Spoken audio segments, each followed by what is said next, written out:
มื้อนี้ก็กลับสบายดีเนาะมาพบกันคือเก่าเนาะมื้อนี้ก็มารีวิวเนาะยางพาร์ท3-04เนาะ2สันเตี้ยในเนาะเกิน2สันเด้อย่างนี้ก็ถือว่างามหลายยาง3-04นี่3-04ยางก็ยังได้อยู่เนาะนี่ถ่ายไว้มีแต่3-04หมดเนาะมื้อนี้ก็ไปรีวิวเนาะรีวิวยางเนาะโอ้ว่าหลายแบบนี้อยู่บ้านเฮาเนาะคือสิดีเนาะ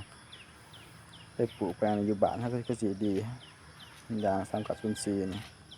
เขาว่ายาง3-04ออกดีเนาะน้ำยางก็ได้เนาะเพิ่นว่าเนาะอย่างงั้นแล้วเขาว่ามาคือกันแหละพัน3-04นี่แหละต้นท็อปในแปลงเนาะ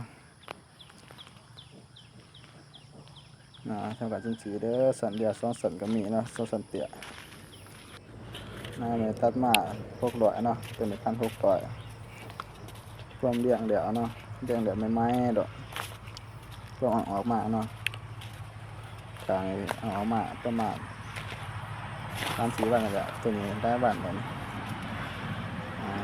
อย่างออกมาเนาะตัวร้ายแล้วอย่างออกมาอย่าง1,600เอาออกมาเลี้ยงใหม่ได้เกลือจนบุทันอะไรอย่างนี่พวกมาออกมาเนาะเว็บมันเกลือเนาะคำว่าเกลือเนี่ยอาจสิเมื่อใดก็คือบริษัทไทยได้นี่มันบริษัทเกลือเนาะใบยังอ่อนอยู่เนาะปลูกวัฒนไหนเนาะกำลังไปซื้อไปต่างใบที่ว่าต่างใบเนาะก็ไปปลูกบัวไหลเนาะนี่อย่าง1,600เด้ออย่าง1,600เนาะเอาออกมาจนบุทันเนาะ600ยังร้ายอยู่แต่ว่าแกบุทันเนาะก็หนาทางมันก็ได้แล้วเนาะ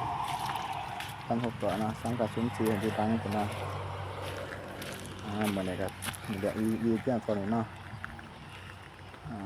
ยังได้อยู่เอาออกมาใหม่นี่หนาทางเต็มหมดอ่ะ